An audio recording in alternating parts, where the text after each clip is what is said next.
welcome to Snooty Podcast. Hey, what's going on? Welcome to Snooty Lounge Podcast. We're somewhere a little different today. We right by the Dan Patrick School of Sportscasting building, but we're in the spot where my dog Aaron, shout out my dog Aaron, put me onto this room. And to my right, I gotta give him the proper intro. The man with the plan, the play-by-play calling guru. I kind of steal some words that he used a little bit. I'm gonna allude to a couple of things that he did, but he talked about a couple of teams. But let's welcome Chris King back to the podcast, man. What's going on, man? Chilling, man. Great to be back here. I know it's been a minute since I last was on. It was like a year, right? Yeah, about a year. Do you remember what did we talk about the first episode? You remember like the gist of like?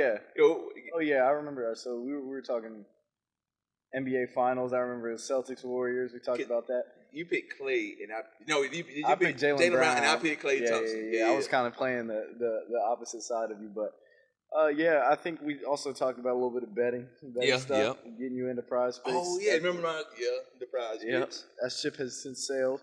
but hey, we're good, man. So yeah, I mean, it's crazy how far you've come, and I hope everybody recognizes that, and I think they do because we shot that off the iPhone, and the couch. Yeah, for sure. That was a good time, and also I want to give a shout out to the Dayton Flyers. You see the Snoot Lounge podcast here, the shirt. Shout out to my Stud City kids, but we gonna get right into it. I'm a Braves fan, as you can see, and he's a Reds fan. Yesterday, it was a very hurtful game for me, but a great game for you. Why has the Reds been playing so well? Yeah, so it's really been a mix of young talent, and then, you get Joey Votto back. That's obviously good. He homered twice yesterday. Those were a couple daggers in your heart. But then you add Ellie De La Cruz. I mean, look, that kid 2 weeks into the major leagues, he's got 3 home runs, already hit for the cycle, and he's hitting the ball hard. He's going to be a generational talent, and I think, you mix that in with some other key pieces. Jake Fraley, you got Friedel, you got Tyler Stevenson behind the plate, and just that whole squad in general. Will Benson's starting to get right. So I think just the city is starting to believe in the team, and the team is starting to believe in itself, and that's why they're winning so many games. They're going on 12 win streak right now. So yeah, for sure. Yeah, they looking damn good. I remember we was talking smack in the group chat yesterday when I had seen 3 home runs go back to back. I thought we was gonna come back, but Cincinnati Reds are looking very serious. How far? Realistically, how far you really see this team? So obviously it's early. We talked about it as June, but I think that this team has enough. They have the closer in Alexis Diaz, who hasn't blown a save yet, I don't think, this year. And then you have a decent pitching staff with some young talent, Nick Lodolo, Ashcraft, and now Andrew Abbott has been good. So I think that this team, if they continue to stay hot, I think they can go all the way to at least the NLCS. Maybe we'll have a future meeting with the Braves. I don't know. So that would be nice to see. Realistically, I think they might flame out probably NLCS, maybe the semis. But I think the Reds really have a shot at it this year, especially in a weak division. Right. I like the Reds, man. De La Cruz hit a cycle on us yesterday. I was hurt when he got that triple, but life goes on. But let's go ahead and get into the chronological part of how I do these interviews with these sportscasters, man. So you're from Dayton, Ohio. Yes, sir. How was Dayton, Ohio growing up for Chris King? Oh, man. It's hard to start. I mean, growing up, so I lived in a town called Centerville. It's in South Dayton. And, we had a lot of land, me and my family. I have 2 brothers, both parents in the household. That's always great. And we had a lot of land. So we did a ton of fishing, a ton of riding 4-wheelers. I actually just went back home this weekend. We did some of that, so that was fun. But yeah, growing up in Dayton, there's not much to do, man. I'll be honest, and that's where my love for sports comes, is because we don't have much. So when I get to watch my Dayton Flyers play, or the Dayton Dragons, that's our other professional team in the city, which is Reds Single A. It was always great to watch that, and sports are big in Ohio, youth sports especially too. So I think that also played a big role in my childhood. I was a baseball player, football, basketball, all throughout, but I ended up sticking with baseball throughout high school.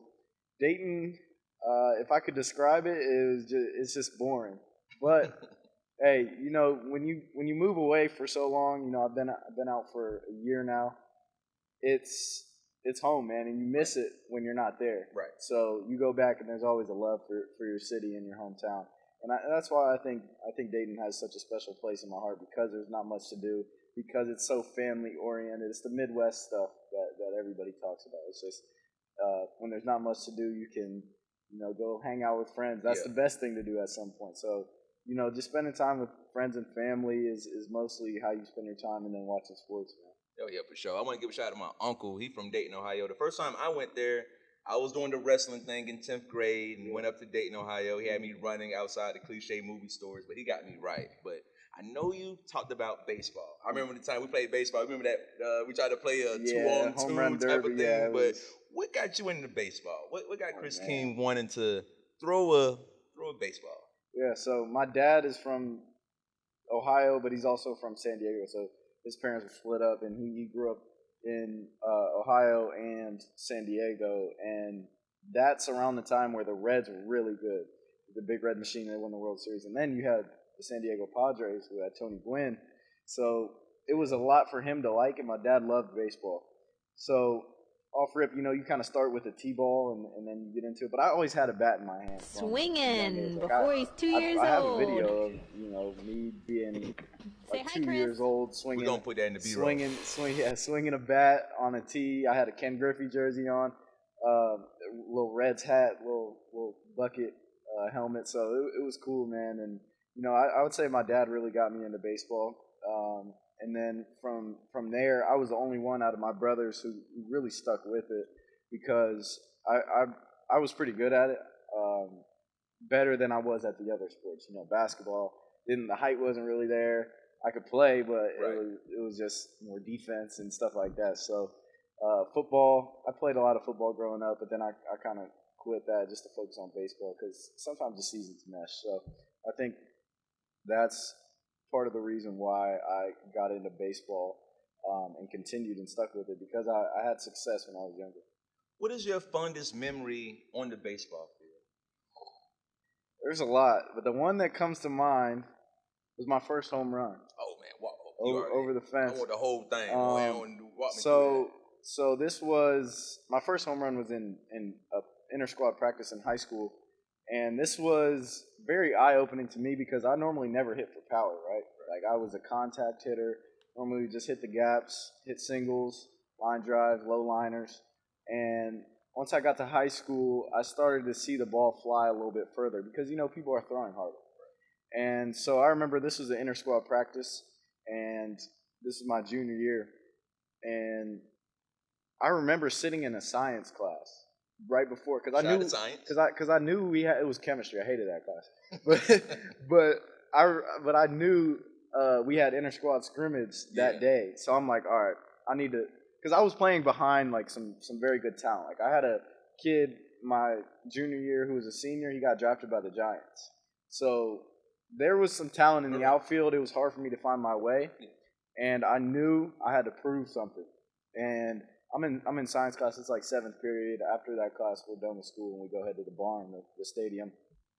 And I don't know.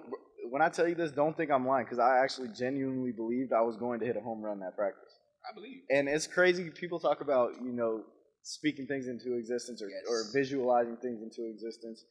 And so I step up to the plate. We're in the inter squad scrimmage, and it's 0-0, bottom one, and I think there's two down. I'm the third hitter. We had a big enough team to play 9-on-9, so it was cool. And I remember getting into a 3-0 count. It was a 3-0 count. So you're supposed to eat the next pitch, technically. Right. I'm technically supposed to take, but there was 2 outs. Oh. And it was inter squad scrimmage, so it was like I had nothing to lose, right? He throws me a fastball. I drill it foul. So just destroyed it foul, like a line drive past third base to the left side of it. So I'm like, all right, I'm on this.